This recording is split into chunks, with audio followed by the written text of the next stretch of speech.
नमस्कार बंधुरा। तो आज के এই ভিডিওতে আমরা আসন্ন পিএসসি ক্লার্কশিপ মেন্স এবং মিসলেনিয়াস মেন্সের জন্য অত্যন্ত গুরুত্বপূর্ণ একটা ক্লাস নিয়ে এসেছি। এই ভিডিওতে এই ক্লাসে আমি আলোচনা করব একটি বাংলা অনুচ্ছেদকে কিভাবে আদর্শ গ্রামার মেনে ideal structure of English grammar maintain করে কিভাবে আমরা ইংরেজিতে অনুবাদ করতে পারি।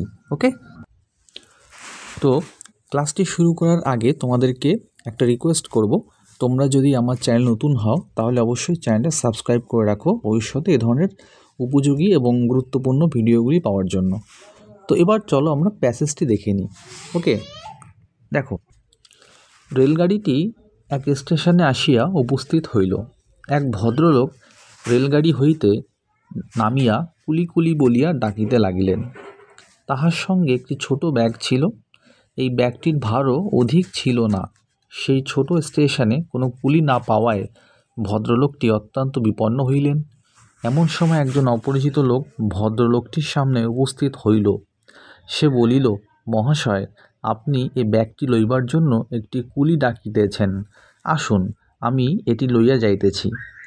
নির্দিষ্ট স্থানে পৌঁছাইলে ভদ্রলোকটি বাহককে কয়েকটি পয়সা দিতে গেলেন। সেই অপরিচিত ব্যক্তি হাসিয়া বলিল, আমি কুলি নই, আমার নাম ঈশ্বরচন্দ্র শর্মা। ভদ্রলোকটি লজ্জায় মস্তক অবনত করিলেন। তো এই ছিল আজকের প্যাসেজ। তো এই যে বাংলা অনুচ্ছেদটি, এই অনুচ্ছেদটিকে আমরা কিভাবে লাইন অনুসারে প্রত্যেকটা লাইনকে ভেঙে ভেঙে কিভাবে সঠিক গ্রামার প্রয়োগ করে ইংরেজিতে ট্রান্সলেট করব সেটাই আমরা দেখে নেব। তো চলো লাইন বাই লাইন আমরা ট্রান্সলেশন শুরু করি। দেখো, রেলগাড়িটি এক স্টেশনে এসে উপস্থিত হইল।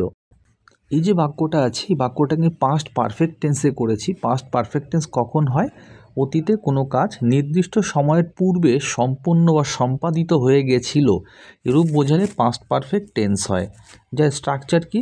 পাস্ট পারফেক্ট টেন্সের স্ট্রাকচার হচ্ছে subject plus had plus V3। কী বললাম না? Subject plus had plus V3. V3 means past participle form of verb, then object, and then extension or remaining. This is the structure. দেখো, আমি এখানে ধরে নিয়েছি রেলগাড়িটি একটা নির্দিষ্ট সময়ের মধ্যেই এসে উপস্থিত হয়েছিল, যার জন্য এটাই পাস্ট পারফেক্ট টেন্সে করেছি। কেউ চাইলে এটা সিম্পল পাস্ট টেন্সও করতে পারো, সেক্ষেত্রে একটা নর্মাল সেন্স বিয়ার করবে। ওকে, তো দেখো, তো এখানে সাবজেক্ট কি? Railway carriage. তাহলে আমরা লিখব the railway carriage. Okay, the railway carriage. Railway carriage মানে কি বলতো? রেলগাড়ি।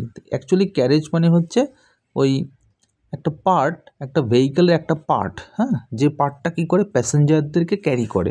তাহলে আমরা এখানে রেলওয়ে ক্যারেজ বলতেই পারি, যেহেতু রেলগাড়ি বলেছেন, ট্রেন না বলে রেলওয়ে ক্যারেজ বললাম, দ্য রেলওয়ে ক্যারেজ। ওকে, এবার দেখো, এখানে বলা হয়েছে স্ট্রাকচারে যে সাবজেক্টের পরে তোমরা হ্যাড বসাবে। তাহলে আমি নিয়ম অনুসারে সাবজেক্টের পরে হ্যাড বসালাম, হ্যাড। ওকে, দেখে নাও। ওকে, এবারে বলেছে ভার্ব বসাতে, ভার্বের থার্ড ফর্ম। তো এখানে ভার্ব কি বলো তো? ভার্ব হচ্ছে উপস্থিত হইল। উপস্থিত হওয়া এখানে মানে হচ্ছে পৌঁছানো। তাহলে আমরা পৌঁছানো কথাটা বা সেন্সটা নিতে পারি এখানে। তো পৌঁছানো ইংরেজি কি? রিচ না? REACH। তো এই রিচের থার্ড ফর্ম কি? রিচের থার্ড ফর্ম হচ্ছে রিচড। এবার দেখো, কোথায় রিচ করেছিল? স্টেশনে। তাহলে স্টেশন তো একটা জায়গা, ছোট জায়গা, তার আগে অ্যাড বসবে, অ্যাট দ্য স্টেশন। তাহলে অ্যাট দ্য স্টেশন হলো কি? At the station. এবার দেখো এটা হচ্ছে একটা জেনারেল ট্রান্সলেশন করলাম, কিন্তু বিষয়টা হচ্ছে ওখানে বলেছে যে রেলগাড়িটি এক স্টেশনে আসিয়া উপস্থিত হইল। এক স্টেশন বলেছে, তার মানে কি? অনির্দিষ্ট একটা station. Are the station is not specified particularly, it means that it's a general, the station has been referred to in a general way, মানে নির্দিষ্ট করে বলা হয়নি। তো আমরা আর্টিকেল পড়েছিলাম, তাই তো? আর্টিকেল পড়েছি ছোটোবেলায়। আর্টিকেল দু রকমের হয় না? ডেফিনাইট আর্টিকেল আর হচ্ছে ইনডেফিনাইট আর্টিকেল। ডেফিনাইট আর্টিকেল কোনগুলো? ডেফিনাইট আর্টিকেল হচ্ছে দা, তাই তো। ডেফিনাইট মানে নির্দিষ্ট করে যেগুলো বলা হয় সেগুলোকে আমরা ডেফিনাইট আর্টিকেল বলি। যেমন দা হচ্ছে ডেফিনাইট আর্টিকেল, কারণ নির্দিষ্ট করে কোনো বস্তু বা ব্যক্তিকে রেফার করার জন্য আমরা দা ব্যবহার করি, যার জন্য ডেফিনাইট আর্টিকেল। আর ইনডেফিনাইট মানে অনির্দিষ্ট করে বোঝানোর জন্য ইনডেফিনাইট আর্টিকেল ইউজ করব। তো এখানে দেখো ইনডেফিনাইট আর্টিকেল হচ্ছে এ এবং অ্যান, তাই না। এ এবং অ্যান হচ্ছে ইনডেফিনাইট আর্টিকেল। এখানে বলেছে এক স্টেশন মানে কি, the station is not particularly mention, that's why এখানে বেটার হয় একটা অপরিচিত, নিশ্চয়ই তারা একটা অপরিচিত স্টেশন লেখকের কাছে, এটা বলতে পারি the railway carriage had rich to an unknown station. এটা বড়জোর আমরা অ্যাড করতে পারি, তাহলে বেটার হয়, সেন্সটা বেশি করে ফুটে উঠবে। ওকে, আশা করি বুঝতে পেরেছো। সো চলো পরের সেন্টেন্সটা দেখে নিই। দেখো, এক ভদ্রলোক রেলগাড়ি হইতে নামিয়া কুলি কুলি বলিয়া ডাকিতে লাগিলেন। তাহলে এখানে আমরা এই বাক্যটিকে ভেঙে করতে পারি বা পার্টিসিপল দিয়েও করতে পারি। আমি এখানে ভেঙে করিয়ে দিয়েছি তোমাদেরকে, যেটা বুঝতে বেশি সুবিধা হবে। এক ভদ্রলোক রেলগাড়ি হইতে নামিয়া মানে এক ভদ্রলোক রেলগাড়ি হইতে নামলেন এবং কুলি কুলি বলিয়া ডাকিতে লাগলেন, মানে কুলি কুলি বলিয়া চিৎকার করতে লাগলেন, তাই তো। তাহলে আমরা দুটো বাক্যকে ভেঙে করতে পারি, তাহলে ইজি হয়ে যায় ব্যাপারটা, জয়েন করার দরকার হচ্ছে না, কমপ্লেক্স সেন্টেন্স বা তোমার ওই পার্টিসিপল দিয়ে জয়েনিং করার ব্যাপারটা থাকছে না, তাহলে খুব ইজি হয়ে যায় ব্যাপারটা, তাই না। সবসময় চেষ্টা করো বিষয়টাকে ভেঙে সহজ করে নেওয়ার। দেখো, দুটোই সিম্পল পাস্টে ফেলবো, স্ট্রাকচার কি সাবজেক্ট প্লাস V2, তাই না। আমরা দেখেছি ট্রান্সলেশনে maximum subject plus V2 plus ও সিম্পল পাস্টে হয়। তাহলে এক ভদ্রলোক রেলগাড়ি হইতে নামলেন, এর ট্রান্সলেশন কি হবে, এ জেন্টেলম্যান। এক ভদ্রলোক, সাবজেক্টকে এখানে সাবজেক্ট হচ্ছে এ জেন্টেলম্যান, তাই তো। দেখো, তারপরে আছে ভার্ব। এখানে ভার্ব কি, ট্রেন থেকে নামা। দেখো, কোনো ট্রেন, বাস ইত্যাদি থেকে নামা অর্থে আমরা কি গেট ডাউন ভার্বটা ইউজ করি। কি ভার্ব না, গেট ডাউন, এই ভার্বটা ইউজ করতে হবে। গেট ডাউন মানে হচ্ছে নামা। ওকে, তাহলে এই গেট ডাউনের পাস্ট ফর্ম কী বলো তো, গেট ডাউনের পাস্ট ফর্ম হচ্ছে গট ডাউন, তাই তো। গট, এই জেন্টেলম্যান গট ডাউন, কোথা থেকে গট ডাউন করলেন, নামলেন না রেল ক্যারেজ থেকে, তাই তো। ফ্রম দ্য ক্যারেজ, অর্থাৎ সেই কম্পার্টমেন্ট থেকে, রেলের কম্পার্টমেন্ট থেকে একটা লোক নামলেন, অ্যান্ড এবং কি করলেন, শাউটেড ফর আ কুলি। এখানে দেখো, কুলি কুলি বলিয়া ডাকিতে লাগলেন। আমরা যখন ইংরেজিতে ট্রান্সলেট করব তখন এরকম বলবো না যে হি শাউটেড কুলি অ্যান্ড কুলি, এরকম নয় কিন্তু ব্যাপারটাকে বুঝে নিতে হবে। সে কুলি অ্যাকচুয়ালি বলতে চাইছে কুলি কুলি বলিয়া ডাকলেন মানে হচ্ছে কুলির নাম ধরে তীব্র চিৎকার করতে শুরু করলেন, তাই তো। অ্যান্ড এরকম করতে পারো, অ্যান্ড শাউটেড ফর আ কুলি, তাই তো। শাউটেড ফর আ কুলি মানে একটা কুলির জন্য চিৎকার করতে লাগলো, একটা কুলিকে এমপ্লয় করার জন্য চিৎকার করতে লাগলো। এটা সিম্পল পাস্টে আছে, তাই তো। শাউটেড, এখানে দেখো এই যে শাউটেড ভার্বটা, এর সাবজেক্ট কিন্তু এই জেন্টেলম্যান, ঠিক আছে। তো চলো দেখে নেওয়া যাক পরের সেন্টেন্সটি। তাহার সঙ্গে একটা ছোট ব্যাগ ছিল। দেখো, এটা সিম্পল পাস্ট টেন্স। তাহলে এখানে তাহা মানে এখানে তার, তাই তো। তার ইংরেজি কি, এখানে তোমার সাবজেক্ট হিসাবে যদি তার কথাটা বসাই তাহলে হি বসাতে হবে, তাই তো। সাবজেক্ট ফর্ম ছিল মানে আছে মানে কারো অধিকারে কিছু থাকা অর্থে আমরা কী ব্যবহার করি বলতো, কারো অধিকারে কিছু থাকা অর্থে আমরা হ্যাভ ব্যবহার করি। তাহলে এখানে আমরা হ্যাভ ভার্বের পাস্ট ফর্মটা ইউজ করব। তাহলে হ্যাভের পাস্ট ফর্ম কি, হ্যাড। তাহলে কি লিখবো, হি হ্যাড। ওকে, এবারে কি ছিল তার অধিকারে, দেখো, তো তার অধিকারে একটি ছোট ব্যাগ ছিল। একটা ছোট ব্যাগ ইংরেজি কী হবে, এ স্মল ব্যাগ। ছোট ব্যাগ ইংরেজি কী করতে পারি, a small bag. Okay, small bag. এবং সেই ব্যাগের মধ্যে কী ছিল, লাগেজ, তাই তো। নিশ্চয়ই লাগেজ ছিল, তাহলে বলতে পারি a small bag of luggage, মানে ব্যাগটা ভর্তি কী ছিল, লাগেজ ছিল। উইথ হিম, কার সাথে ছিল, তার সাথে, তাহলে উইথ হিম। ওকে, তো আশা করি বুঝতে পেরেছো। এইভাবে কিন্তু আমরা ট্রান্সলেশনটা করব। চলে আসো নেক্সট সেন্টেন্সে চলে আসবো।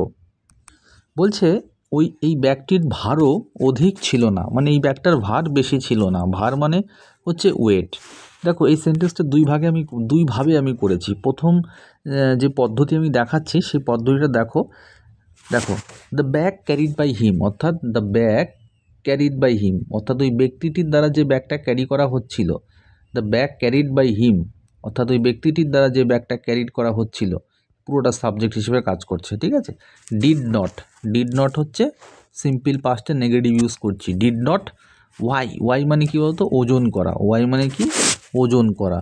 তাহলে এই যে ব্যাগটা ছিল তার কাছে, সেই ব্যাগটার কিন্তু ওজন বেশি ছিল না। এখানে ওয়াই হচ্ছে ভার্ব ফর্ম, ওয়াই মানে হচ্ছে ওজন করা, কি করা, ওজন করা। তাহলে আমরা কি পেলাম দেখো, the bag carried by him did not weigh much, much মানে বেশি। তাহলে বেশি, এর ওয়েট কিন্তু বেশি ছিল না, ঠিক আছে। এটাকে যখন ওয়াই করা হয়েছে তখন কিন্তু এর ভ্যালুয়েশন বেশি পাওয়া যায়নি, বোঝা গেল। তাহলে এই ছিল পরের বাক্যটা। এবার দেখে নেব আরেকটা পদ্ধতি, এই সেন্টেন্সটাকে আরেকটা পদ্ধতিতেও আমি করেছি, দেখে নেব সেই পদ্ধতিটা। দেখো এটা এভাবে করা যেতে পারে, the bag carried by him, the bag carried by him, okay, carried by him. দেখো এখানে একটু ভুল হয়েছে, টাইপিং মিস্টেক হয়েছে, the bag carried by him হবে, ঠিক আছে। এখানে দা হয়েছে তো এই দাটা কাটো, এখানে লিখতে হবে কি হিম, অর্থাৎ তার দ্বারা ক্যারি করা ব্যাগটা কিন্তু was not much heavy, was not much heavy, অর্থাৎ ছিল না, কি ছিল না, মাচ হেভি মানে খুব ভারী, মাচ হেভি মানে কি খুব ভারী। তাহলে সেই ব্যাগটা কিন্তু খুব ভারী ছিল না, খুব ভারী ছিল না। তো সেন্সটা কিন্তু একই আসছে, তাই নয় কি? তো আশা করি বুঝতে পারছো সেন্টেন্সটা কীভাবে করা হচ্ছে। চলো নেক্সট ওয়ান। সেই ছোট স্টেশনে কোনো কুলি না পাওয়ায় ভদ্রলোকটি অত্যন্ত বিপন্ন হইলেন। কি বলছে, সেই ছোট স্টেশনে কোনো কুলি না পাওয়ায় ভদ্রলোকটি অত্যন্ত বিপন্ন হইলেন। বিপন্ন ইংরেজি কী বলো তো, কনফিউজড হয়ে পড়লেন। এখানে কনফিউজড হয়ে পড়লেন, এক অথই জলে আর কি পড়লেন, আর কি সমস্যায় পড়লেন। বিপন্ন মানে এইরকমই একটা সেন্স দেবে। দেখো আমরা এসপি বক্সিতে অবজেক্টিভ ইংলিশে যখন ইডিয়ম অ্যান্ড ফ্রেজ পড়েছিলাম তখন অ্যাট সি বলে একটা ফ্রেজ পড়েছিলাম না, he is at sea, he was at sea, অর্থাৎ অ্যাট সি মানে বিপদের মধ্যে থাকা, ঠিক আছে। অথবা গেট ইনটু হট ওয়াটার, মনে পড়ে গেট ইনটু হট ওয়াটার মানে কি, গেট ইনটু হট ওয়াটার মানে হচ্ছে কোনো সমস্যায় পড়া, গেট ইনটু হট ওয়াটার, ওকে। তো দেখো এই দুটি ফ্রেজের সাহায্যে আমি ট্রান্সলেশনটা করেছি। সেই ছোট স্টেশনে কোনো কুলি না পাওয়ায় ভদ্রলোকটি অত্যন্ত বিপন্ন হইলেন। দেখো the man was at sea, অর্থাৎ লোকটা সমস্যায় পড়লেন, লোকটি সমস্যায় পড়লেন। অথবা গট ইনটু মানে গেটের past form, got into hot water, simple পাস্টে করছি। কখন তিনি আর কি হট ওয়াটারে পড়লেন না, ফাইন্ডিং, এটা কি ইউজ করলাম বলো তো, এটা প্রেজেন্ট পার্টিসিপল ইউজ করলাম। কি পার্টিসিপল না, প্রেজেন্ট পার্টিসিপল কিন্তু আমরা এখানে ইউজ করলাম।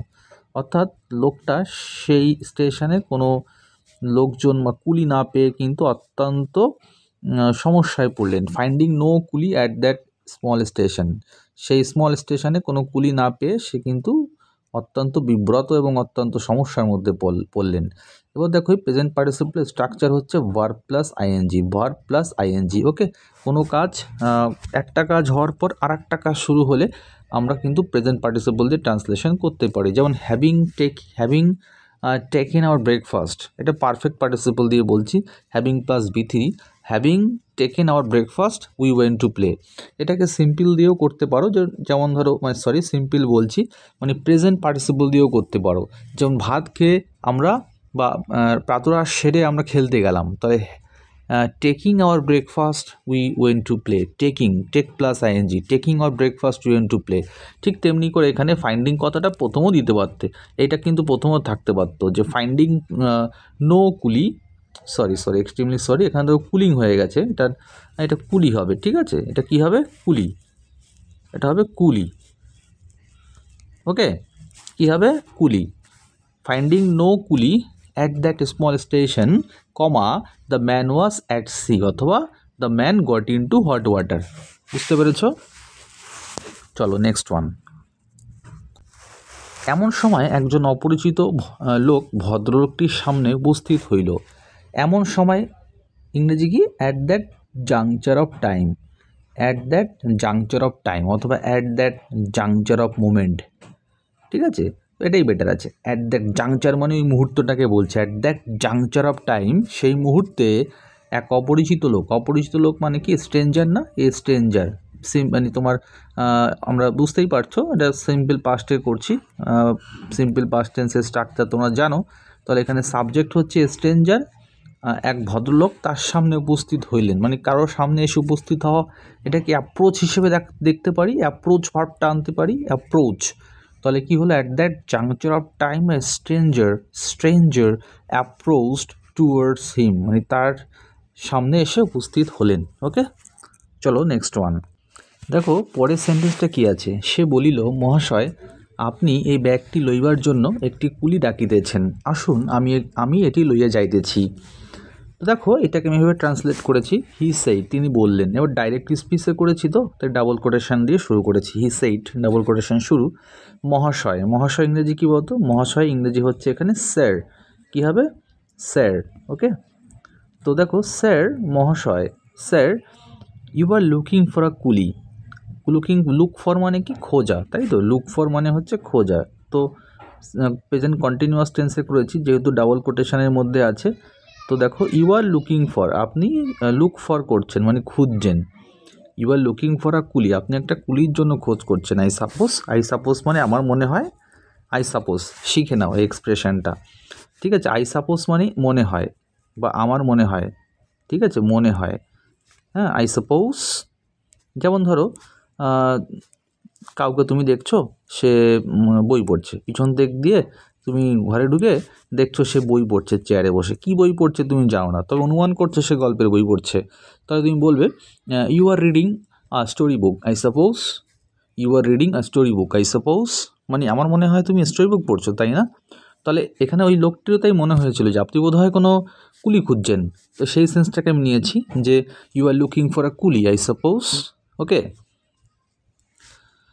তো দেখো তারপরে বলছে আসুন আমি এটি লইয়া যাইতেছি। ইফ ইউ, দেখো এখানে নট মাইন্ড আছে, তো বলছে আসুন আমি এটা লইয়া যেতেছি। If you do not mind I can carry, if you do not mind, if you do not mind, এখানে ডু কথাটা প্রয়োগ করো। If you do not mind, আপনি যদি কিছু মনে না করেন, I can carry the bag to your destination, আমি কিন্তু ব্যাগটা আপনার ডেস্টিনেশনে ক্যারি করে নিয়ে যেতে পারি, ঠিক আছে। এটা এভাবে করতে পারো, কিন্তু আরও অনেকভাবে করা যায়। ধরো এরকমও করতে পারো যে let me carry the bag to your destination, কী বললাম ভালো করে খেয়াল করবে, এটা অনেকে করতে পারো। লেট মানে কোনো কিছু করতে পারমিশন দেওয়া, তাই তো। তুমি এই যে if you do not mind, এটা যদি কেউ অ্যাভয়েড করতে চাও এই এক্সপ্রেশনটা, যেহেতু এই এক্সপ্রেশনটা এই লাইনের মধ্যে নেই, আপনি কিছু মনে না করলে আমি ব্যাগটা আপনার ডেস্টিনেশনে নিয়ে যেতে পারি, যেহেতু নেই, তো সেহেতু এই সেকশনটা অ্যাভয়েড করার জন্য তুমি এটাও করতে পারো যে let me carry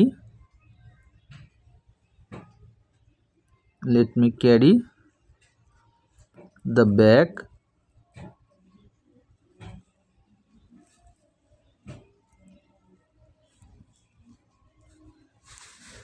to your destination.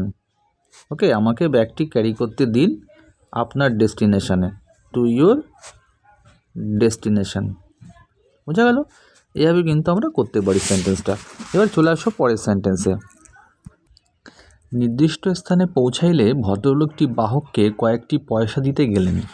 দেখো এটা আমি পাস্ট পারফেক্ট টেন্সে করেছি। The gentleman was about to give হিম, দেখো খেয়াল করে দেখো অ্যাবাউট টু কখন ইউজ করি আমরা, সে ব্যবহারটা কিন্তু তাকে শিখতে হবে। কোনো কিছু ধরো কোনো কাজ হতে যাচ্ছিল কিন্তু হয়নি, যেমন he was about to drown in the river, he was about to drown in the river, তাহলে সে নদীতে প্রায় ডুবতে যাচ্ছিল, তো কোনো কিছু হতেও হয়নি, সেই সেন্সে আমরা অ্যাবাউট টু ইউজ করি। যেমন দ্য বিখ্যাত সে এক্সপ্রেশনটা, the flower was about to bloom but did not bloom, অর্থাৎ ফুলটা ফুটিব করেও ফুটিল না। তাহলে অ্যাবাউট টুর ইউজটা আমাকে এখানে শিখতে হবে। অ্যাবাউট টু মানে কোনো কিছু হতেও হয়নি। ওকে, তাহলে এখানে কিন্তু সেই লোকটা তাকে দিতে পারেনি, মানে টাকা পয়সা দিতে চেয়েছিল, কিছু টাকা দিতেও সে টাকাটা দিতে পারেনি, মানে নেয়নি সে। তাহলে এরকম করতে পারি না, the gentleman was about to give him some money, অর্থাৎ পয়সা, তো এখানে পয়সা মানে তো কিছু টাকাই হবে, সামান্য কিছু টাকা, তো আমি সেটাকে সাম মানি বলেই এটাকে সাবস্টিটিউট করেছি। The gentleman was about to give him some money when, কখন, না when they had reached their destination. হোয়েনের পরে আমি পাস্ট পারফেক্ট ইউজ করেছি, তার কারণে আমি বলে দিচ্ছি। দেখো হোয়েনের পরে পাস্ট পারফেক্ট হতে পারে কি করে, কারণ দেখো এই যে আগে তো তারা পৌঁছবে, হ্যাঁ, সেই পৌঁছানোর পরে তো তারা লোকটি তাকে টাকা অফার করেছিল, কিছু পয়সা অফার করেছিল, তাই নয় কি? তাহলে যে আগের অ্যাকশানটা সেটা তো পাস্ট পারফেক্ট হবে, আমরা ফর্মুলা অনুসারে তাই শিখেছি। তাহলে এখানে সাবজেক্ট হচ্ছে দে এবং হ্যাড হচ্ছে স্ট্রাকচারের হ্যাড এবং রিচড হচ্ছে থার্ড ফর্ম। তাহলে কি হলো, the gentleman was about to give him some money when they had reached that destination. Okay, চলো নেক্সট ওয়ান। সেই অপরিচিত ব্যক্তি হাসিয়া বলিল, আমি কুলি নই, আমার নাম ঈশ্বরচন্দ্র শর্মা। দেখো দ্য স্ট্রেঞ্জার কি বলছি, দ্য স্ট্রেঞ্জার মানে অপরিচিত ভদ্রলোক, লেট আউট এ স্মাইল, লেট আউট মানে হচ্ছে মানে হাসি দাও, মানে হাসি দিল, লেট আউট এ স্মাইল অর্থাৎ লেট আউট মানে নির্গত করা এখানে, তো এখানে একটা হাসি, ছোট্ট একটা হাসি নির্গত করলো মুখ দিয়ে, মানে মুখ থেকে একটা হাসি বের করলো, ভালো একটা এক্সপ্রেশন, লেট আউট এ স্মাইল মানে এক চিলতে হাসি দিল। The stranger late out A smile and said এবং বলিল, ঠিক আছে লেটের পাস্ট ফর্ম লেটই হয় জানো নিশ্চয়ই, তো পাস্ট ফর্মে করা হয়েছে। তিনি বলল যে আই অ্যাম নট আ কুলি বাই প্রফেশন, বলছে আমি প্রফেশনে কুলি নই, আমার পেশা মানে কুলির কাজ করা আমার পেশা নয়। ওকে, আমার নাম Ishwarchandra Sharma, my name is Ishwarchandra Sharma. দেখো তারপর ডাবল কোটেশন এন্ড করে দিলাম। ওকে, তাহলে এইভাবে কিন্তু ট্রান্সলেশনটা আমরা অ্যাসেস করতে পারি অ্যাকর্ডিং টু গ্রামার, ভেঙে ভেঙে সুন্দরভাবে। বন্ধুরা যদি আমার চ্যানেলটি ভালো লেগে থাকে, তোমাদের আমার ক্লাসটি ভালো লেগে থাকে, অবশ্যই আমার চ্যানেলটা সাবস্ক্রাইব করবে।